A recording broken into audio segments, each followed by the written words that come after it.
Audio Jungle. Audio Jungle. मैं अब्दुल अहद आप तमाम देखने वालों को वेलकम करता हूं अपने इस यूट्यूब चैनल पे। फ्रेंड्स, जैसा कि आप सभी लोगों को पता है कि हम लोग जो है जनाब अब्दुल बाकी अंसारी साहब के नेतृत्व में यहाँ माननीय उच्चतम न्यायालय आए हुए हैं।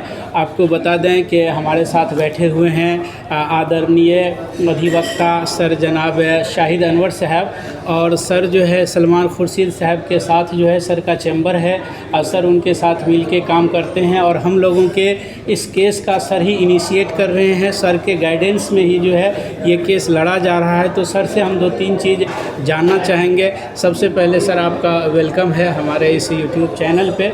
हम 60-70 हज़ार जो टीचर्स हैं NIOS वाले, उनका सर प्रतिष्ठा एक इज़्ज़त है जिसको जो है सर आपके ज़रिए से हम लोग चाह रहे हैं जीतना। तो सबसे पहला सर ये हम लोगों के दिल के अंदर एक ये है कि कितना हम इसको जीतने का सर क्या चांसेस है।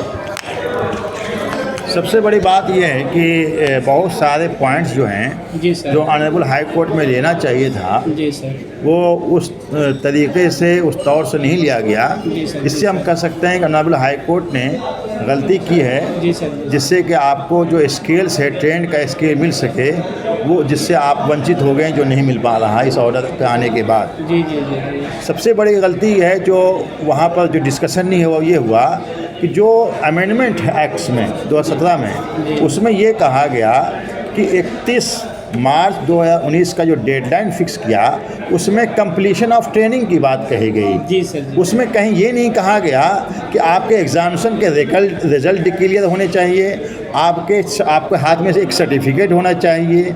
जैसे आप मेडिकल के एंट्रेंस एग्जामिनेशन देते हैं, बच्चे IIT के एग्जामिनेशन देते हैं, वहाँ पर +2 के बच्चे आप IIT एग्ज़ाम दे सकते हैं, रिज़ल्ट बाद में डिक्लेयर होता है। तो एक बहुत बड़ा क्वेश्चन मार्क यहाँ पर रह गया कि उस चीज़ को जो एक्ट में स्पेशली मेंशन है, the word completion of training, और the word completion of training को ऑनरेबल हाई कोर्ट ने रिजल्ट डिक्लेयर महसूस कर लिया और सर्टिफिकेट के हाथ में आने की बात कह दी।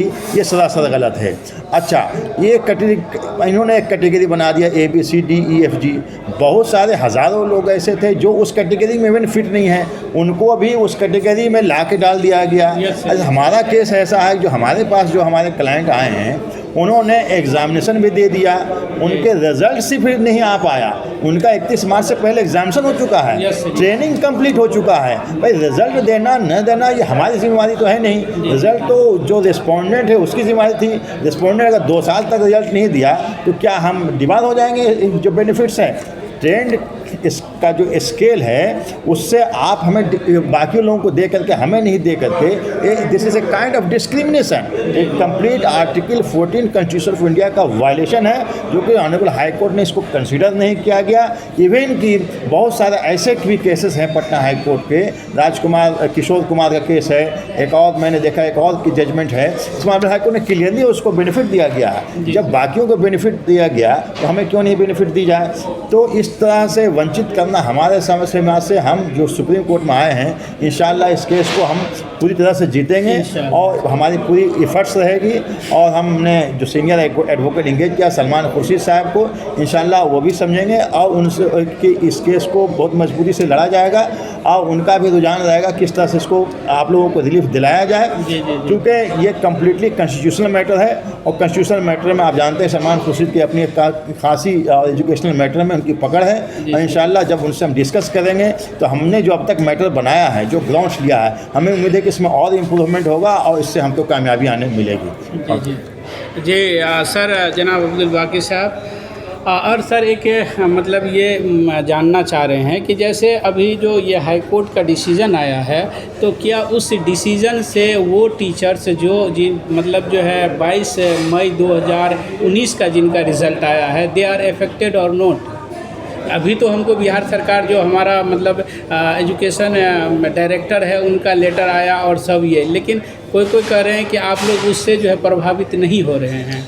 देखिए ये पूरे जो जजमेंट्स हैं, Yes, इस sir. जजमेंट्स में एम्बिग्यूटी बहुत है, जी। मतलब क्लैरिटी नहीं है। अच्छा, ये अच्छा। इनको क्लैरिटी देना पड़ेगी, क्वेश्चन ऑफ लॉ डिसाइड करना पड़ेगा, जी, इनको एस्टैब्लिश एक लॉ सेटल करना पड़ेगा कि भाई जो भी कैंडिडेट एग्जामिनेशन दे चुका है 31 मार्च से पहले, रिजल्ट आया मत आए, उनके लिए सबके लिए एक जैसा ऑर्डर होगा कि उनको पे स्केल जो है ट्रेंड स्केल दिया जाए। जी जी जी। क्योंकि ये जो बेनिफिट्स है, ये जो देने की बात है, क्योंकि ये टीचर, हम ऐसे टीचर्स हैं जो पहले से एम्प्लॉयड हैं, Yes, sir. 2009-2010 से आप एम्प्लॉय में हैं, जी, yes, in the sir. Mean while आपको सर्विस को टर्मिनेट नहीं किया गया, तो फ्रेश अपॉइंटमेंट की बात है सरासर गलत है, complete violation of fundamental rights. जी।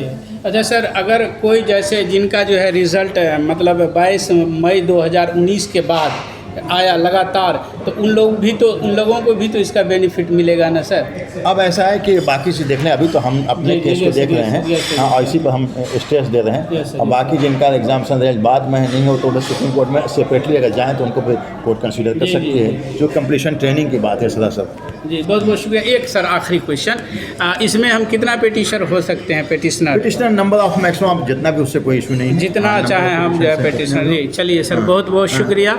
और सबसे बड़ी बात है कि इसमें हमारे सीनियर एडवोकेट सलमान साहब पैरवी करेंगे इंशाल्लाह, और हमें उम्मीद है कि जब एक सीनियर एडवोकेट इस बात को रखेगी तो कोर्ट इसको कंसीडर करेगी। जी जी, चलिए बहुत बहुत शुक्रिया सर, बहुत